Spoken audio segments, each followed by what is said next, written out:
Moi, j'ai l'impression de ne plus connaître notre public. Moi, j'ai l'impression qu'on repart totalement à zéro. Les mesures de sauvetage, elles sont là et on peut que se féliciter qu'elles soient là. Mais nous, la meilleure façon de nous aider, c'est de nous autoriser à travailler. Finalement, l'argent ne suffit pas. Et il y avait aussi, tout au long de cette crise, une dimension symbolique extrêmement importante de la place que la culture pouvait jouer par temps de crise. Et puis après, là, on est dans un enjeu hyper important, collectif, qui concerne tout le monde, c'est faire revenir le public dans les salles, dans les festivals. Et ça, pour l'instant, le pari, il est pas encore gagné.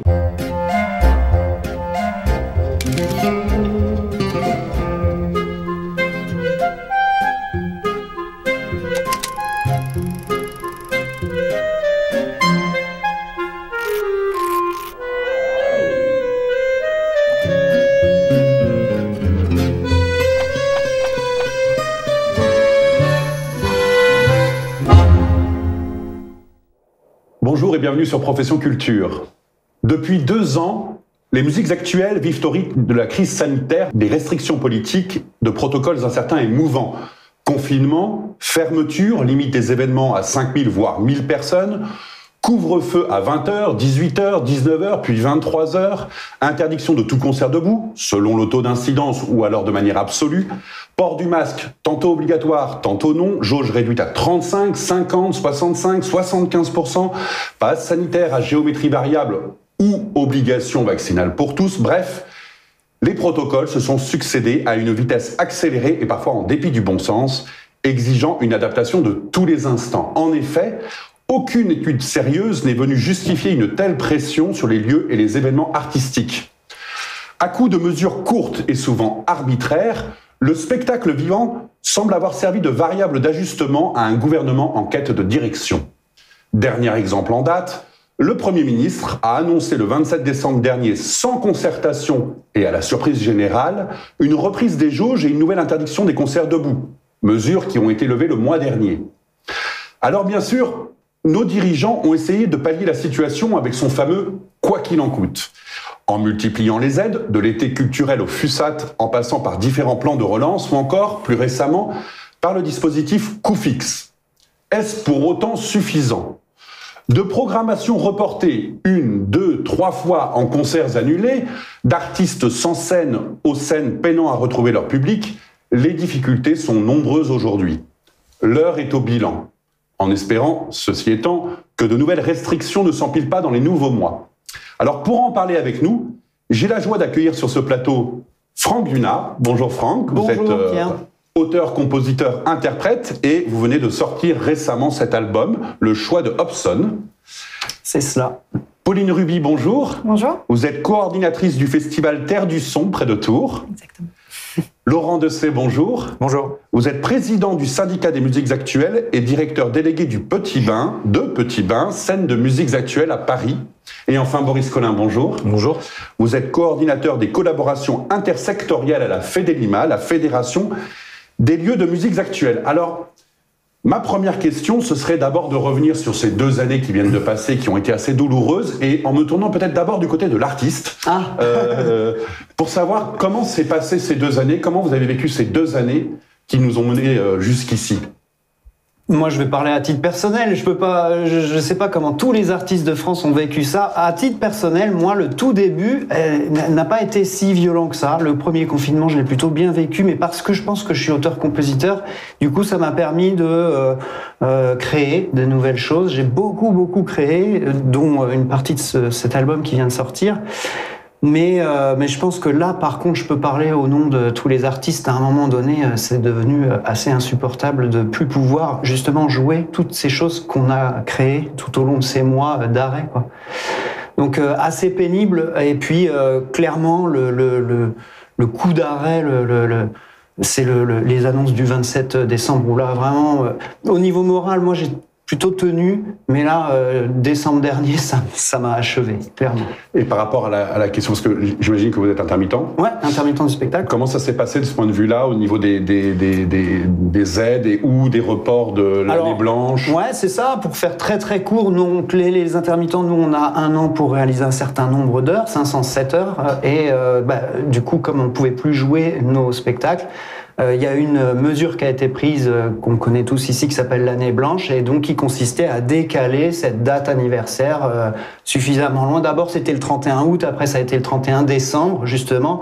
C'est pour ça que c'était le coup de massue le 27 décembre, parce que c'était le moment où s'arrêtait l'année blanche, quoi. Donc à partir du 31 décembre 2021, on n'avait plus d'aide, quoi. Donc le jour quasiment où l'aide s'arrête, on nous dit que les mesures reviennent. Donc c'est en ça que c'était un coup de massue assez pour les artistes, mais pour tout le monde, en fait. Et donc du côté des festivals, comment ça s'est passé pour vous, au moins les premiers mois? Alors, nous, on s'est adapté et on a subi. Je dirais que c'est comme ça qu'on va résumer ces 2 dernières années. Alors, en tant que festival, en ce qui concerne le Festival Terre du Son, nous, on a pris le parti d'exister, malgré un moral qui a un petit peu oscillé au rythme des annonces. Donc, en 2020, on a organisé une mini-tournée dans vraiment des petites formes et dans les petites communes autour de Tours. Mais ça aura eu le mérite de mobiliser aussi nos bénévoles et aussi d'aller vers un nouveau public qui n'avait pas forcément l'occasion de venir à Terre du Son. Et en 2021, on a organisé un festival, alors sous une forme qui a évolué entre décembre et juillet, pour un format final qui était sur 5 jours, avec une jauge quand même à 5000, parce que effectivement, on pourra peut-être dire tout à l'heure qu'au 1er juillet, il y avait plus de jauge, mais dans les faits, ça se passe pas si rapidement. Dans les faits, on a quand même des préfectures, on a des règles à respecter, et donc nous, on a joué donc à 5000 sur 5 jours en jauge. Et vous avez eu 5000 spectateurs? Pas du tout. Parce qu'avec tous ces changements de règles, le public, comment il s'y retrouve? Je pense qu'il y a eu plusieurs faits. Le public, il était un petit peu perdu. Le public, il avait certainement un petit peu peur. Il avait passé des mois aussi à être enfermé chez lui. Donc, il avait peut-être plutôt déjà envie de profiter des siens, d'aller boire un verre en terrasse. Et puis, le dernier coup de massue, ça a été quand même l'arrivée du pass sanitaire à quelques jours de l'ouverture du festival. Et là, ça a été... Votre festival se déroule le 2e week-end de juillet. De mémoire, le pass sanitaire devait être à la mi-juin. Il a dû entrer en vigueur à la mi-juin, je crois. Et donc là, ça a été... je pense que ça a terminé. Et puis, le public, nos publics cibles n'avaient pas eu l'occasion à ce moment-là d'être vaccinés. Donc, c'était une contrainte supplémentaire, un frein supplémentaire pour accéder au festival. Et donc, sur un événement où on espérait aller accueillir on avait des jauges, un équilibre entre 3005 et 4000 sur des soirées avec Ayam, Ben Mazoué et Grand Corps Malade qui remplissent normalement des zéniths. On était quand même assez serein. Et dans les faits, on a fait entre 1005 et 2500 personnes, pardon. Ce qui a des conséquences forcément sur la trésorerie, sur l'organisation. Tout à fait, ouais. Alors en plus, on a eu de la pluie, mais bon, ça c'est après. ça arrive. Ça, c'est pas la faute du Covid, a priori. Oui, bien sûr. En sortie de festival, on a annoncé un déficit de 210 000 euros. Donc c'était pas la 210 000 euros. Tout à fait. Ouais. Et je me tourne maintenant vers Laurent pour la question, la partie salle, parce que vous êtes donc président du syndicat des musiques actuelles, mais vous avez aussi une salle à Paris. Comment ça s'est passé pour vous? Absolument. Moi, ce que je retiens un peu de ces 2 années, c'est une espèce de rouleau compresseur, en fait, implacable, dans lequel on est passé par toutes les émotions, quoi. Au départ, la stupéfaction, l'effroi, la colère, de l'espoir aussi, de nouveau des déceptions, etc., etc. Donc ça a été extrêmement chargé émotionnellement. Et je pense qu'aujourd'hui, il y a encore des traces de cette période.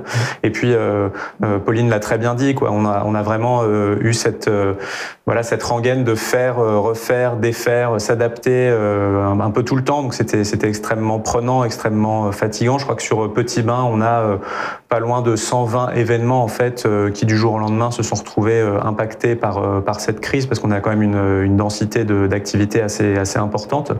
Et puis il a aussi fallu constamment être à la recherche d'informations en fait réglementaires. Vous l'avez très bien dit en introduction, où on avait un petit peu les décrets qui étaient publiés le jour même ou la veille de leur application. Donc c'était aussi extrêmement fatigant de devoir à chaque fois revoir nos protocoles d'accueil des publics, revoir les règles, informer le public. Enfin tout ça c'était vraiment extrêmement éprouvant.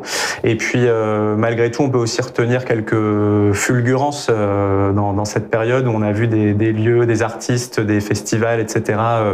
Redoubler d'inventivité. Enfin ils n'avaient pas trop le choix, mais et puis des moments de solidarité aussi assez forts entre structures, entre professionnels, entre artistes. Donc il y a aussi eu ces petites lueurs d'espoir dans le marasme. En préparant cette table ronde, ce qui m'a beaucoup frappé, c'est parce qu'on oublie vite ce qui s'est passé pendant 2 ans. Il y a une espèce de comme un blackout dans notre tête, c'est que en préparant donc notre échange, j'ai fait la liste de toutes les mesures qui ont été prises. La FEDELIMA comptait l'année dernière 9 protocoles différents dans l'année. En réalité, c'est beaucoup plus sur 2 ans, évidemment. Et on se demande comment en fait vous avez pu faire pour vous adapter, puisque vous fallait même s'adapter à l'adaptation, quoi. Il y a un peu ce côté-là, non? Ah ouais, à fond. Je ne sais pas comment la FEDELIMA qui a une vision large, forcément, vous gérez tous les lieux de musique actuelle. Enfin, en tout cas, vous avez une fédération qui regroupe énormément de lieux de musique actuelle. Quel est le bilan que vous faites de tout ça? Je pense qu'il y a eu un très très bon résumé là, par les précédentes interventions. En fait, beaucoup d'adaptations. Et puis essayer de donner des informations en partenariat avec le syndicat, avec le SMA, qui a été aussi une ressource très importante pour tous les adhérents. Voilà, ça a été ça, l'adaptation permanente, essayer de comprendre les choses, de les décrypter, de donner les infos à nos adhérents, donc en ce qui nous concerne des salles, des lieux de musique actuels, et puis essayer de faire en sorte effectivement que l'on garde une forme de cap dans la tempête, quoi. Mais ça a été effectivement très très difficile. Et comment, parce que selon le plan France Relance du gouvernement, il y a quand même 2 milliards qui ont été consacrés à la culture. On peut noter notamment 210 millions pour la musique, pour la seule musique, alors en lien avec le CNM. Est-ce que c'est une aide suffisante? C'est quand même pas rien. Beaucoup de personnes, on se souviendra, alors c'est pas dans le secteur des musiques actuelles, mais c'était l'année dernière, la cérémonie des Césars, l'an dernier, le cinéma, le milieu des professionnels du cinéma, c'était beaucoup plein. Beaucoup de gens avaient mal réagi à ça parce qu'ils disaient, attendez, vous avez été très aidés. De quoi vous plaignez-vous par rapport peut-être à d'autres secteurs? Pour les musiques actuelles, est-ce que vous estimez que ça a été une aide suffisante? Là, je parle vraiment de manière générale, c'est-à-dire autant pour les artistes que pour les lieux, pour les festivals. Ou est-ce que vous estimez au contraire que non, il n'y a pas eu ce fameux quoi qu'il en coûte, ne s'est pas adapté à vous, suffisamment en tout cas? Ce qu'on peut dire, c'est que d'un point de vue financier, c'est une aide qui a été suffisante. Il y a des moyens qui ont été significatifs, notamment via le Centre national de la musique. Il y a eu finalement peu d'angles morts, même si ça a été plus compliqué pour certaines typologies de structures, par exemple celles qui avaient été créées très récemment, qui n'avaient pas d'antériorité de chiffre d'affaires, etc. Mais entre les aides de l'État, donc les aides transversales, et puis les aides sectorielles, on peut vraiment dire que l'État a été au rendez-vous financier et a sauvé le secteur. Et aujourd'hui, la preuve, c'est qu'on déplore aucune faillite parmi nos adhérents et plus largement dans le secteur, donc c'est quand même significatif.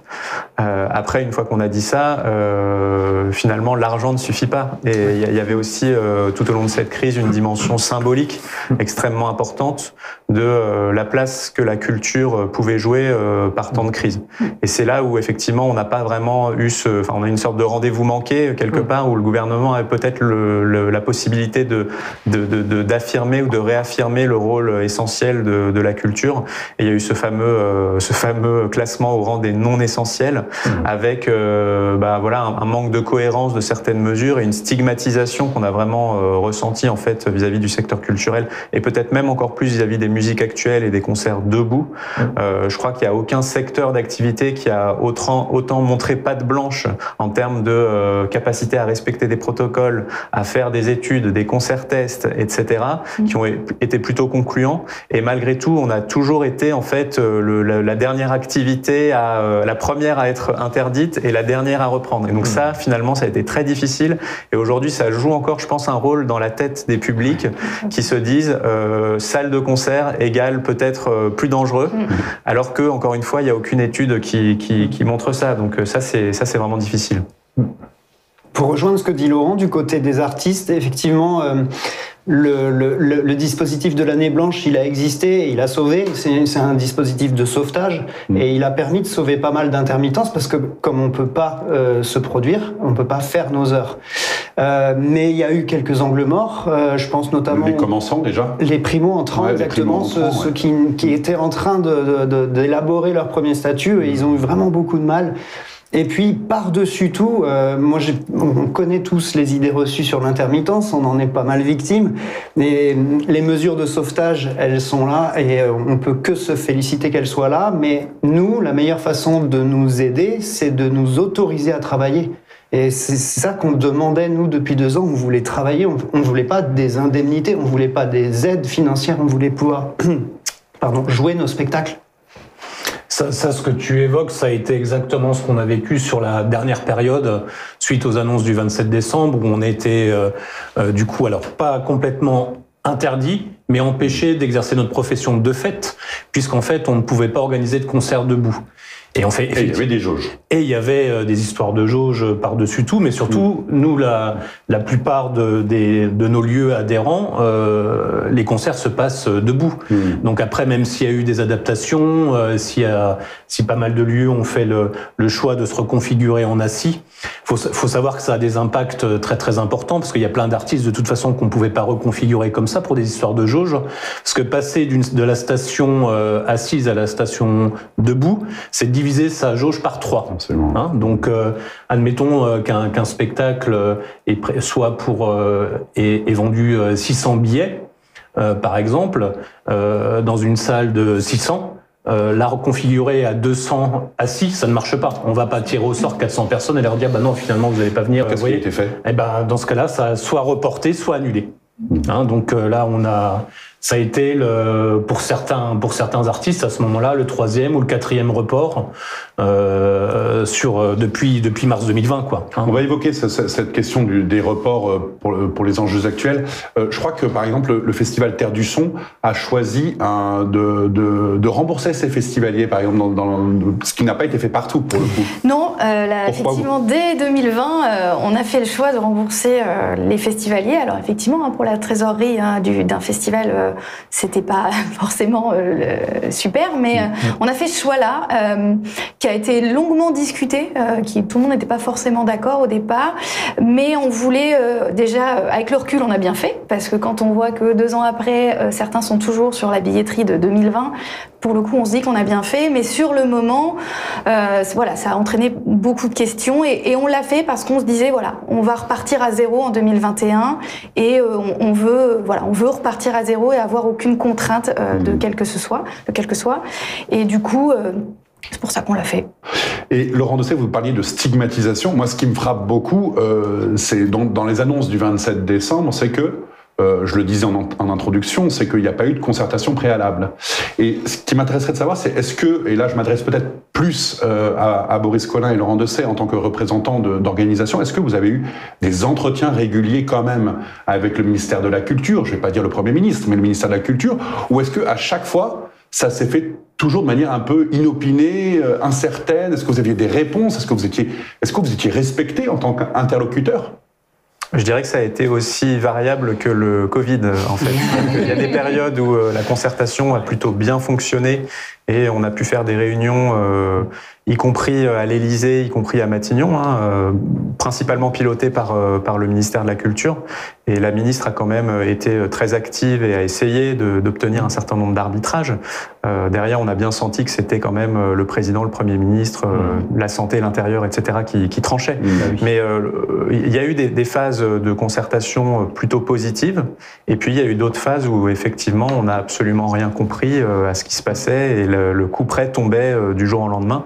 Et ça, c'est extrêmement difficile à vivre pour les professionnels in fine, en fait.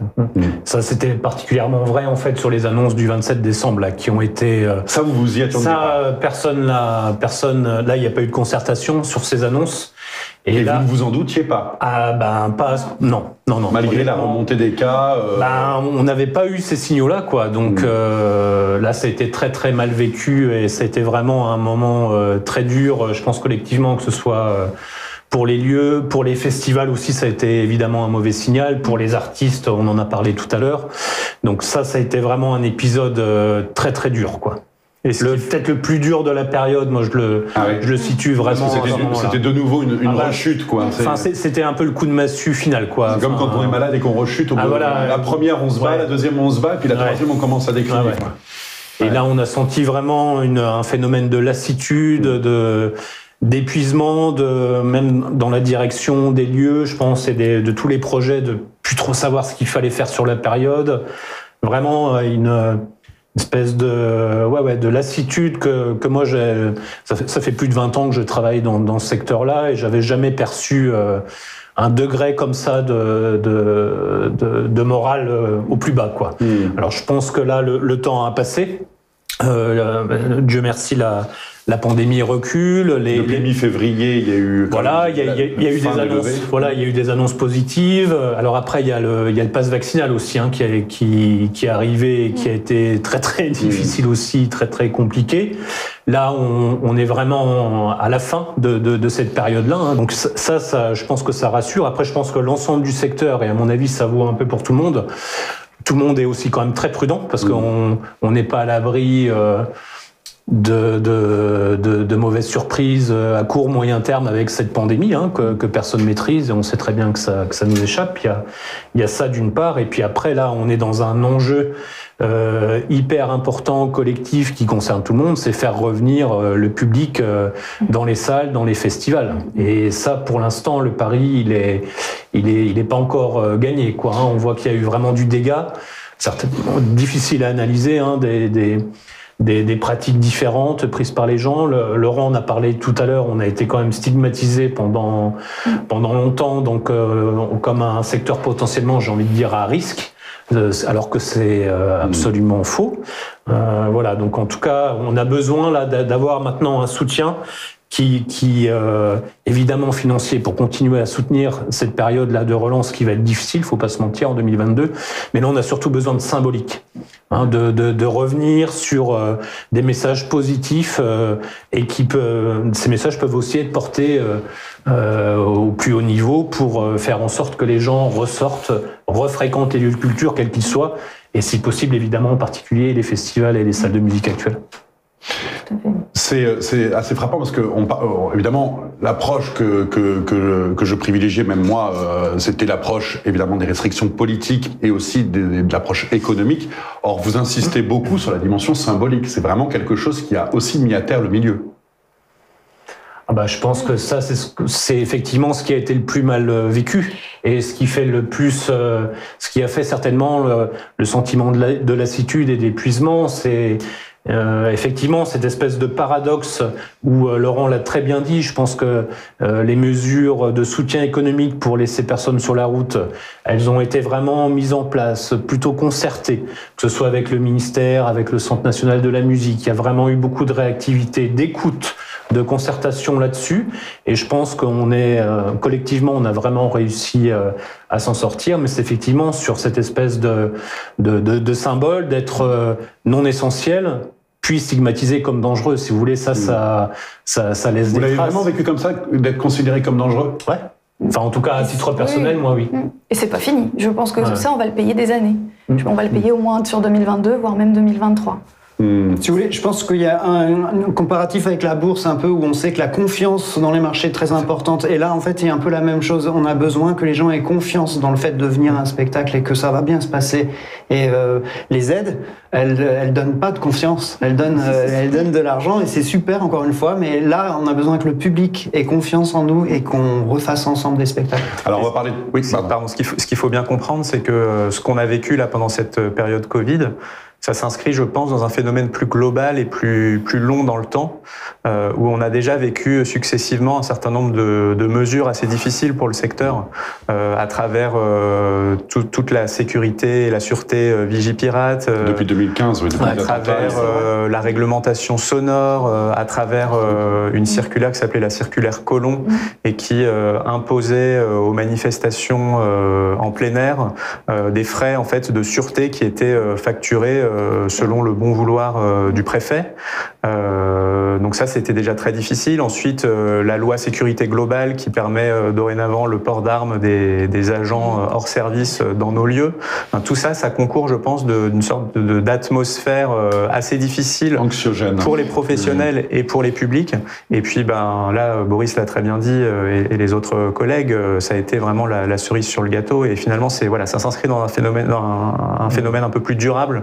Et on va clairement ramer pour retrouver la confiance. Mais... Et puis, juste pour compléter, c'est vrai que je pense que nos manifestations, les festivals, les lieux, c'est leur vocation, leur raison d'être, c'est d'être des lieux de rassemblement, de partage et de plaisir. De convivialité. Et de convivialité. Et là, tout a été mis à mal, mais d'une façon symbolique aussi très très forte, quoi. Se retrouver séparés avec des masques, ces histoires liées à la sûreté aussi, au port d'armes. Enfin, si vous voulez, c'est oppressant. N'est pas un camp retranché. Vous voyez, c'est ça. Avec promenade de détenus. C'est un peu ça, quoi. Donc, il faut vraiment qu'on puisse retrouver notre vocation, que les gens comprennent que effectivement, c'est des lieux où on se rassemble, on partage des émotions ensemble devant des artistes qu'on aime et on applaudit ensemble et on est content ensemble. Et c'est ça, quoi, en fait, hein, des concerts debout, des concerts assis ou de toute façon des rassemblements, du spectacle vivant, c'est ça. Et il faut vraiment qu'on arrive à retrouver le mot vivant, à retrouver le mot vivant, à retrouver le mot joyeux, à retrouver on est des gens responsables. Je pense qu'on l'a démontré effectivement là depuis les épisodes de 2015. On a vraiment, je pense, collectivement, le secteur était toujours au rendez-vous, quoi. Toujours au rendez-vous sur ce qu'il a fallu faire pour accueillir le public, le protéger, que ce soit pendant des périodes très douloureuses liées aux événements de 2015, puis après avec la pandémie. Il y a toujours eu ce travail qui a été fait. Mais je pense au détriment vraiment de... c'est comme ça, ces choses, elles sont arrivées. Hein, c'est pas, je suis pas en train de dire que c'est de la responsabilité de nos dirigeants, mais il faut maintenant vraiment prendre conscience de ce qui s'est perdu avec ces mesures et faire en sorte d'avoir la préoccupation de revenir dans des choses normales et qui respectent ces professions-là. Alors, je termine, il y a un truc qui m'a vraiment, je pense qui collectivement nous a vraiment surpris, c'est qu'on a vu quand même à quel point aussi il y avait un manque de connaissance de comment notre secteur fonctionnait. À quel endroit ? Sur par exemple dans l'enchaînement des restrictions ou le timing des restrictions de prévenance et on n'est pas un magasin nous avec des artistes en stock qui attendent gentiment dans une pièce et on va les voir. Tiens, click and collect. Click and collect. Tu peux venir sur scène. Donne-moi le numéro de mon placard. Voilà.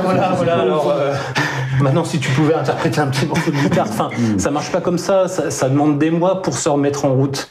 Et ça a été mais complètement, pas du tout pris en compte. Et on a vu dans la manière dont les choses étaient mises en place qu'à chaque fois, et pourtant, il s'est passé 2 ans, donc on a pu faire de la pédagogie, expliquer que effectivement nous on rappuyait pas sur un bouton et hop ça repartait. C'est ça, on est dans une temporalité extrêmement rapide par ces mesures prises, alors qu'une programmation ça se prévoit à combien de temps à peu près pour un festival par exemple ? Sur un festival, on est déjà en train de commencer 2023 sur certains artistes et sinon on commence en général en septembre de l'année d'avant pour juillet. Donc une restriction qui tombe pour 5000 puis pour 1000, c'est-à-dire en février, en juin, je crois que c'était ça. C'est ça. C'est ingérable. On avait commencé jusqu'en décembre 2020, on avait commencé une programmation classique et puis quand on nous a annoncé que ça allait être debout, donc on se disait les artistes électro, on va peut-être pas les faire assis, ça peut pas marcher, donc on a complètement repensé la programmation pour aller vers de la chanson et au final on a pu finalement être debout, mais on a complètement réadapté et pour les salles c'est encore. Et j'aimerais parler de trois enjeux d'aujourd'hui parce que donc les dernières restrictions ont été levées fin février, si on oublie le pass vaccinal, mi-février, pardon. Il me semble qu'il y a 3 enjeux, en tout cas j'en discerne 3, et sur lesquels j'aimerais que vous interveniez. D'une part, la programmation, d'autre part, les publics, et puis le 3e enjeu, c'est la question de l'emploi. Parce que il y a une chose dont on n'a pas beaucoup parlé jusqu'à présent, on peut peut-être commencer par là, c'est l'impact de cette crise sur la fameuse dépression que vous décriviez finalement sur l'emploi. Plusieurs signes montrent qu'il y a une difficulté de recrutement, en tout cas dans les lieux de musique actuels, je ne sais pas pour les festivals, mais pour les lieux, et qu'il y a même de grands bouleversements au sein des équipes des festivals et des lieux. Quel est le bilan que vous tirez de cela et peut-être pour commencer par les festivals ? Alors nous, on a eu des turnovers, mais pour des raisons personnelles qui n'étaient pas du tout en lien avec la crise du Covid. Mais en tout cas, On a dû être soudés, hein, et c'est ce qu'on retient, c'est qu'on a été soudés entre équipes salariées et avec nos bénévoles aussi qui étaient là pour garder le cap, parce qu'à plusieurs moments, on a eu envie de tout envoyer valser, hein, c'était tout à fait justifiable, mais on a tenu le cap et on continue. Après, faut s'adapter, quoi. Moi, je pense aux équipes de communication qui ont dû communiquer sur une chose le lundi, le mardi dire autre chose. Moi, je l'ai vu avec les attachés de presse. Hein. Peut-être qu'on va faire ça là, mais et puis, ah bah non, c'est annulé. Ah mais c'est reporté tel jour. Ah bah non, finalement pas tel jour. Enfin, c'était. Ah bah pour les salles, c'est encore plus terrible. Oui. Oui, en fait, ce qu'on a observé, c'est que finalement, on a les chargés de communication, mais la crise, elle a eu cette capacité à toucher tous les postes, en fait, les programmateurs, programmatrices, les chargés de production, les directions techniques, régies, et puis aussi tous les postes qui finalement, du jour au lendemain, se retrouvaient au chômage technique, les postes de bar, etc., qui ne travaillaient plus du tout, en fait. Donc, il y a la question de l'emploi, il y a aussi la question RH, en fait, où là, on se trouve confronté à des équipes qui sont extrêmement usées, extrêmement fragilisées, qui s'interrogent sur leur carrière en fait. Et effectivement, je pense qu'on peut vivre des vagues de départ. Et puis effectivement, sur l'emploi, on assiste à une vraie crise des vocations aujourd'hui, avec des recrutements, notamment sur des postes de direction, d'administration, qui sont de plus en plus difficiles. Pourtant, on est sur des métiers passion. On pourrait imaginer qu'il y ait un comme les artistes dans les placards tout à l'heure. Il y a des gens qui attendent de prendre les places. Non, la crise des vocations qu'il évoque, elle est directement reliée, selon moi, à ce manque de confiance qu'on évoquait tout à l'heure. Il n'y a plus de confiance, du coup il n'y a plus de vocation, tout ça c'est lié. Et la passion, malheureusement, elle est de plus en plus devancée par tout ce qu'on décrivait tout à l'heure d'obstacles réglementaires, le coût de la vie qui augmente, des conditions aussi salariales qui ne sont pas toujours compétitives par rapport à d'autres types de secteurs d'activité. Tout ça, responsabilité très élevée. Donc tout ça mis bout à bout fait que ça va être un vrai enjeu pour les. C'est ça, parce qu'en fait toutes ces réglementations finalement, elles augmentent la responsabilité, parce qu'il faut gérer la sécurité, il faut gérer le sanitaire, pour le coup la masse salariale, les coûts fixes n'augmentent pas, n'ont pas les moyens, les subventions n'augmentent pas pour ça. Tout à fait. Donc, et puis effectivement, je pense que ce qui a été très très compliqué sur la période, c'est que tout le monde a éprouvé le chômage partiel. Le travail à distance, alors avec certains bons côtés, hein, on a appris à travailler un petit peu différemment, mais en même temps, dans les équipes de salles ou de festivals, ça reste des petites équipes, hein, en moyenne c'est des équipes de 10 salariés, et qui sont ensemble, quoi, qui travaillent ensemble, où il y a de l'émulation, et donc là effectivement... Et qui dépriment ensemble. Alors, oui, mais c'est mieux, c'est important d'être en collectif, parce que du coup, Laurent l'a dit, mais certains postes ont été complètement empêchés, en fait, ne pouvaient plus du tout, étaient totalement au chômage partiel. Un responsable de bar, quand on est fermé, quoi. Quelqu'un qui était un programmateur ou qui faisait de la communication, il avait malheureusement du travail qui consistait à faire, défaire, et donc aussi lui il s'est épuisé avec un sentiment d'inutilité dans son travail, puisqu'il ne produisait rien, ou des choses qu'il devait annuler. Il y a des programmateurs qui sont rebaptisés annuleurs ou annulateurs ou canceleurs. Enfin, c'est dramatique, quoi. Enfin, c'est l'antithèse de ce pourquoi on est là, en fait, ce qui s'est passé dans plein de professions. Et puis le fait de ne plus être ensemble, effectivement, il y a des gens qui se sont dit, mais à quoi je sers? Je sers plus à rien là en ce moment. Donc je pense que c'est aussi ça qui a pu faire, qui a poussé peut-être des réflexions chez des gens qui étaient peut-être déjà à l'œuvre, quoi. Mais voilà, donc on va rebondir, ça va repartir, mais effectivement ça va laisser des traces, quoi, hein, cette période. Puis vous voyez, là on est à 2 ans, c'est quand même pas rien, quoi, hein, 2 ans dans. Je pense, moi j'ai des collègues qui sont arrivés, je pense qu'on en a tous, hein, qui sont arrivés pendant la crise, qu'on a vu pendant 3-4 mois qu'en visio. Tiens, t'es comme ça, je te voyais, je t'imaginais plus grand. Voilà, vous voyez, ça a été quand même. Le côté humain a été très fort. Le côté humain a été assez terrible. Dans un métier qui est passionnant pour cela aussi. Qui est tourné vers ça. Du côté de la programmation, on a parlé, enfin je disais en introduction qu'il y avait eu parfois jusqu'à 3 reports, vous avez même parlé de 4 reports pour... Je sais pas quel est votre record ça doit être dans ces eaux-là, 4 ou 5. Ouais. Et même Franck, vous me disiez avant notre table ronde que vous en étiez, vous, à 3 reports parfois. Oui, avant-hier, j'avais fait un spectacle où enfin on a pu jouer cette pièce qui était reportée pour la 3e fois, quoi. Et ça pose des problèmes, nous, de visibilité pour les intermittents, parce que, donc je l'évoquais tout à l'heure, on a des dates anniversaires, des dates auxquelles il faut qu'on justifie de nos 507 heures. Et quand moi, on me dit, mais t'inquiète pas, parce que cette date, elle est reportée, et elle est reportée, moi, par exemple, à titre personnel. Voilà, si c'est après la date anniversaire, ça remet mon statut en jeu. Je sais, l'intermittence n'est pas un statut, ne me tapez pas, mais je résume. Mais voilà, tout ça pour dire, moi, entre décembre et janvier, j'ai eu 11 dates d'annulées. Il y en a parmi les 11 qui vont être reportées en septembre, octobre. Ma date anniversaire, elle est le 27 juin. Donc, si j'ai beaucoup de dates qui sont reportées après le 27 juin, ça rentre pas dans mon dossier. Donc, pour plein d'artistes comme ça, ces histoires de report, elles sont problématiques. Et pour les salles, c'est-à-dire que ces reports-là, vous les vivez, enfin, votre programmation, à coup de report sur 2 ans, ça vous place, ça vous fait quasiment votre saison jusqu'à 2023 ou vous avez pu gérer autrement? Non, c'est exactement ça. On a une grille de programmation qui est archi complète dans tous les lieux en fait, puisque ils programment à la fois les reports de la période 2020 et puis les nouveaux spectacles, les nouveaux albums que les artistes doivent défendre, etc. Donc c'est un vrai casse-tête. Ça crée une tension assez importante aussi en termes de public disponible, puisque des lieux qui habituellement programmaient par exemple 50, 60 dates à l'année se retrouvent à en programmer le double. Donc est-ce que le public a la disponibilité, le pouvoir d'achat pour assister à tous ces spectacles? Enfin, c'est quand même un vrai sujet.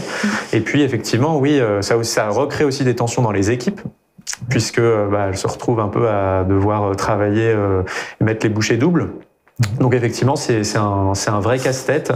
Là, en gros, ce qui se passe de manière schématique, c'est que sur le premier semestre de l'année 2022, on est en train de finaliser un peu toute la période de report, mais malheureusement, il y a des reports qui vont encore au-delà.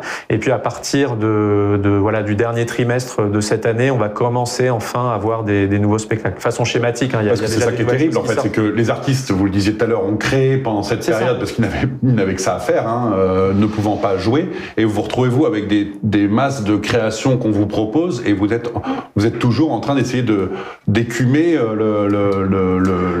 les reports de ces 2 dernières années. Oui, puis je trouve que ce serait une bonne question pour un artiste justement. Quel est le sens de défendre 2 ans après ou 1 an après un album qui est déjà sorti, où on n'a plus l'effervescence et l'énergie autour de cette sortie? Est-ce qu'on a envie de le défendre? Est-ce que malheureusement on le met dans un placard et on se relance sur une nouvelle création avec toutes les contraintes que ça a, dont tu parlerais beaucoup mieux que moi en termes de je vais pas avoir de date pendant un certain temps de création? Enfin, c'est un sujet, je pense. C'est tout à fait vrai. On sait tous autour de cette table que la durée de vie d'un album, c'est à peu près 1 an. De la date de sa sortie, au bout d'1 an, c'est plus une actualité. Mon album est sorti le 16 octobre. Avec le coup de massue dont on parlait tout à l'heure, on peut oublier le mois de décembre, janvier, février.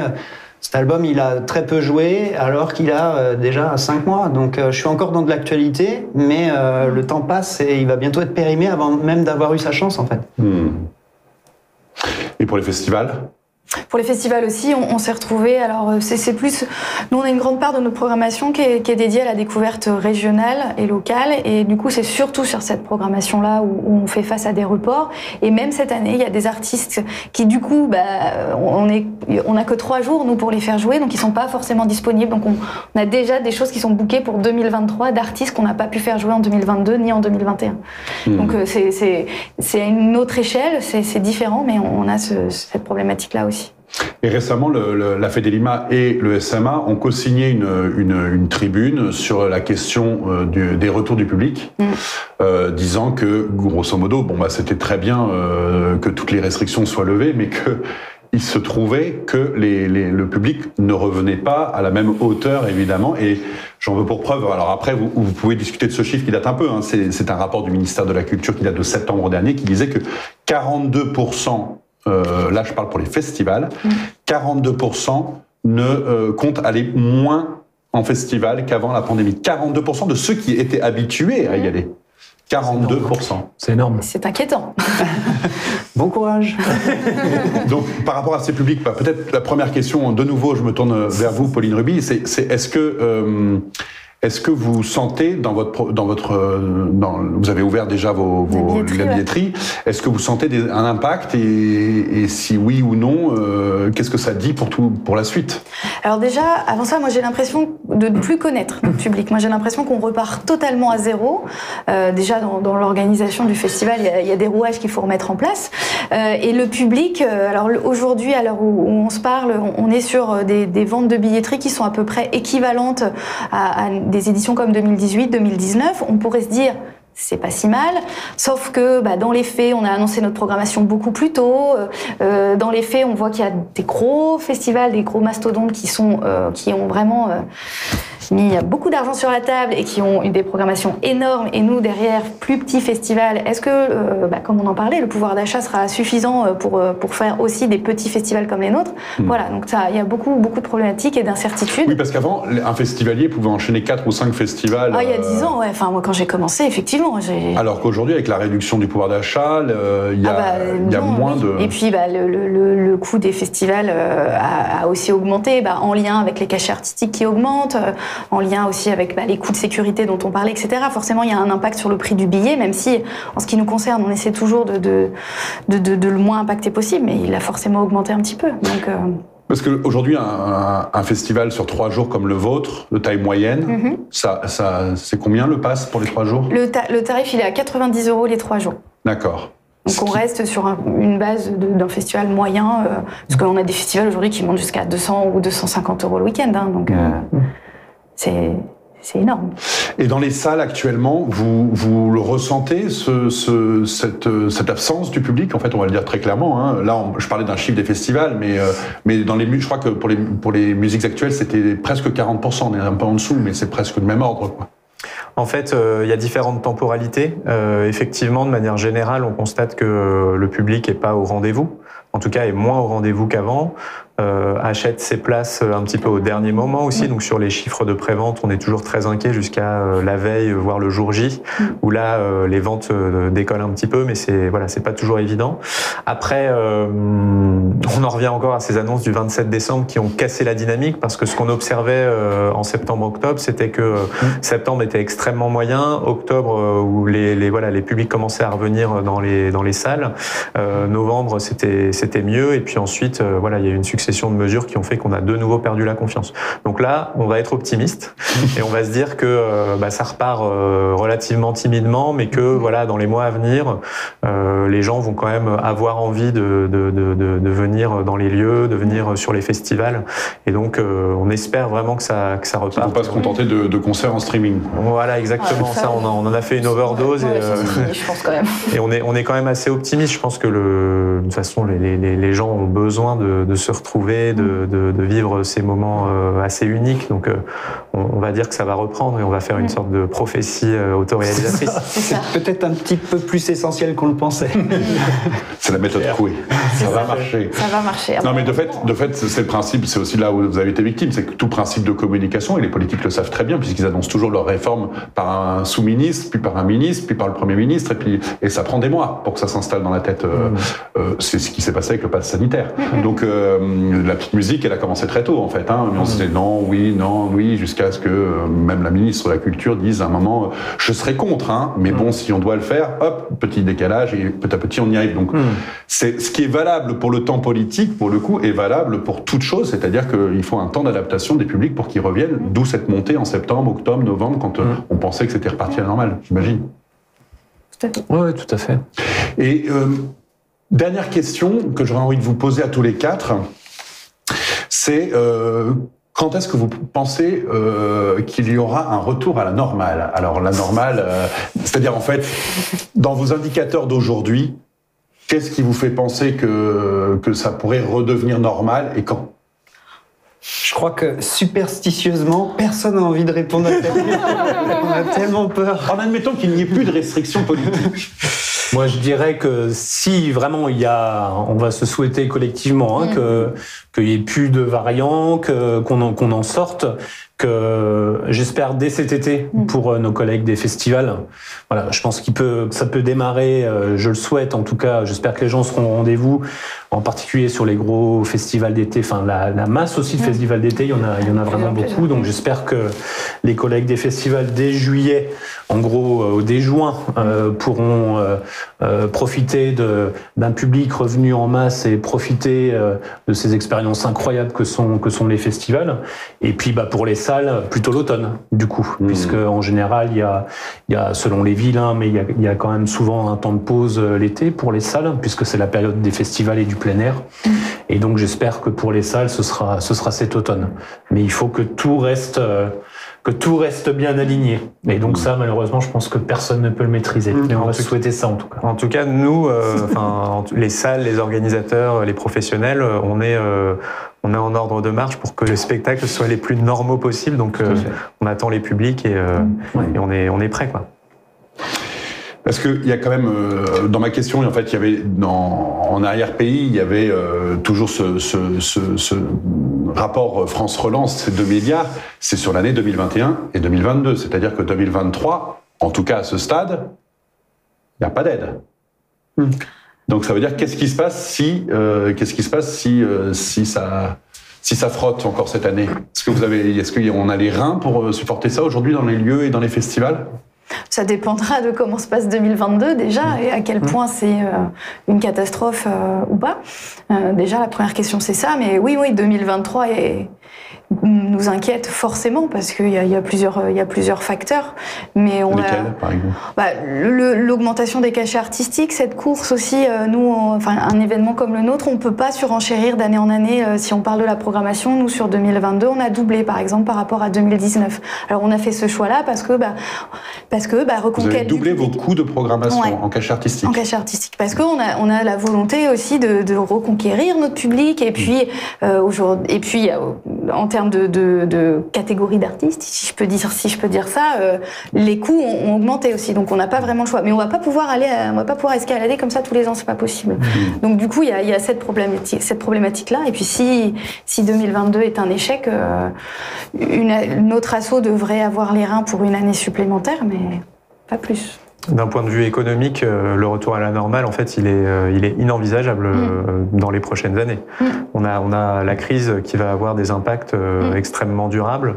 Ce fameux effet ciseau, en fait, qu'on commence à ressentir avec d'un côté la fin du quoi qu'il en coûte et de l'autre des publics qui reviennent timidement et puis des charges qui, elles, continuent d'augmenter, artistiques, logistiques, etc.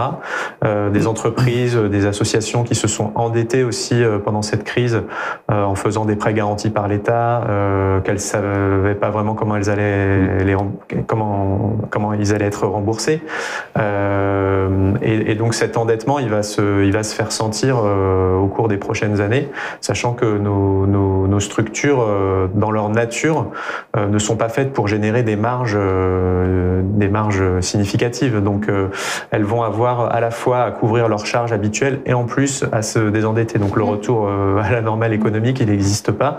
Et en face, ce qu'on observe aussi, et c'est aussi une des conséquences, l'augmentation des cachets en est une conséquence, c'est des grands groupes qui sont présents sur le marché et qui continuent en fait leur stratégie d'expansion en faisant de la concentration horizontale, verticale. Et finalement, ça crée une forme de petit oligopole d'une certaine manière. Ce que vous décriviez pour les festivals, en fait, les gros festivals qui noyotent en donnant des cachets artistiques énormes, en fait. Exactement. Et ça, c'est une vraie menace en fait pour la diversité. Et la seule chose qu'on puisse faire, c'est d'encourager les publics, les politiques à soutenir cette diversité, parce que sinon, clairement, les festivals de petite, moyenne taille pourront pas survivre à cette compétition. Donc, cet aspect de diversité, il est vraiment essentiel. Moi, ce que je dirais juste en quelques mots aussi, c'est que En 2022, en tout cas pour le secteur musical, il y a aussi des mesures de relance qui sont prévues, qui vont bientôt sortir portées en particulier par le CNM et puis par le ministère de la Culture. Donc je pense que, encore une fois, sur le plan d'accompagner cette reprise difficile en 2022, je pense que les partenaires vont être au rendez-vous comme ils ont été en gestion de crise depuis 2020. Et puis après, si jamais 2023, pour X raisons, devait être compliqué, je pense que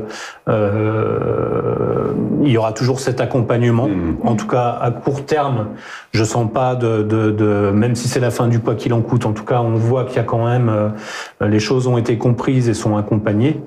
Après, voilà, on souhaite tous, je pense, pouvoir sortir le plus rapidement possible de ce système, de toute façon, d'aide, et de plus avoir besoin d'être relancé, mais comme tu disais tout à l'heure, de pouvoir simplement exercer tous notre profession normalement. Donc, voilà, tout à l'heure, on faisait un peu preuve d'optimisme sur la période de reprise. Bon, bah voilà, on sait que 2022... Les voyants sont plutôt ouverts, donc on va... Ouais, mais voilà, alors on espère tous, quoi. Et puis moi, sincèrement, j'espère surtout que encore une fois, que pour les festivals cet été, ça marchera, quoi, parce que ça c'est pareil, ça relance la dynamique, ça bénéficiera par rebond à la reprise dans les salles en septembre. Enfin voilà, on est une filière où tout se tient, hein, les producteurs, les festivals, les salles, tout ça, c'est un petit monde et tout le monde est lié, quoi. Hein, et quand il y a un maillon de la chaîne qui capote ou qui va moins bien, bah tout se ressent. Donc et des artistes évidemment. Donc il faut que tout ce petit monde-là aille bien et on va souhaiter que ce soit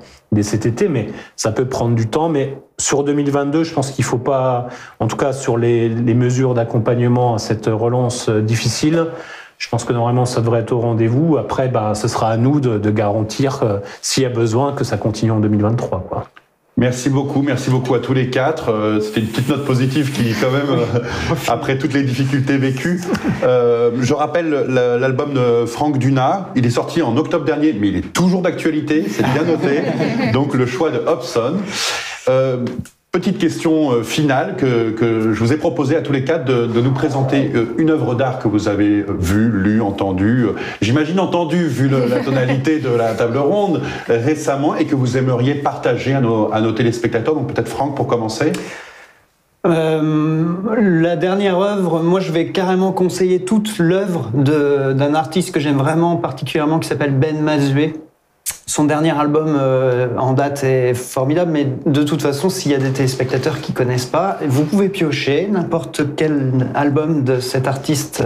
C'est vraiment quelqu'un qui m'a beaucoup influencé, même à titre personnel dans mes créations, dans la façon qu'il a de construire ses concerts, de la narration qu'il met entre les chansons. Vraiment, je conseille. Allez le voir en concert également.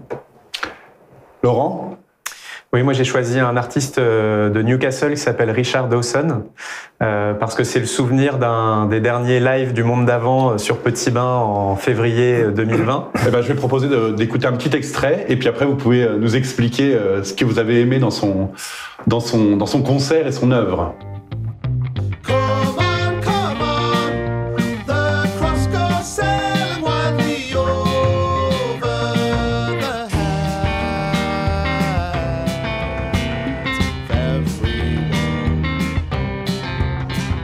Qu'est-ce qui vous a plu particulièrement dans cette œuvre ? C'est le côté vraiment ovni de cet artiste, en fait, voilà, un peu sorti de nulle part, avec sa folk un peu dissonante, lui qui raconte des tranches de vie. Le clip qu'on a vu, c'est en fait, il est en train de faire un match de foot amateur et il est vraiment nul. Et il y a son père qui est sur le bord du terrain et qui est complètement énervé, mais au final, il le console quand même et il lui propose soit de prendre un fish and chips, soit de manger chinois. Enfin voilà, vraiment des tranches de vie racontées avec beaucoup d'ironie. Vachement exactement. Et donc c'était fish and chips. C'était un moment hyper fort sur Petit Bain et un artiste que j'invite vraiment tous les téléspectateurs, téléspectatrices à découvrir. On est à Newcastle quand même, c'est quand même un grand club. On y est. Boris. Eh ben, ça va ressembler à ce que vient de dire Laurent, puisque moi j'avais choisi Big Thief, qui est un groupe indé américain, Et avant de travailler à la Fédé Lima, je travaillais au Grand Mix, qui est une salle à Tourcoing, et c'est aussi un des derniers concerts qu'on a fait dans le monde d'avant. Pareil, ça doit être janvier ou février 2020, et là ils viennent de sortir un magnifique album. Voilà, c'est une grande sensibilité, beaucoup d'émotions, une chanteuse incroyable, un talent fou, un charisme dingue sur scène et des très très belles chansons. Tout le monde doit écouter Big Thief. Vous le vendez très bien, en tout cas. Et enfin, Pauline. Eh ben, Kalika. Ouais. Donc Kalika, qui est une jeune chanteuse. Eh ben, je vais proposer la même chose, de regarder un extrait d'un des clips que vous avez choisi. Quelques images avant d'en parler. Toi, mon amour, mon ami, quand je rêve, c'est de toi, mon amour, mon ami.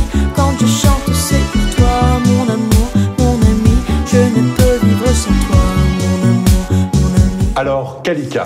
Donc Kalika, alors je l'ai pas vue sur scène encore. C'est plutôt voilà, c'est un coup de cœur.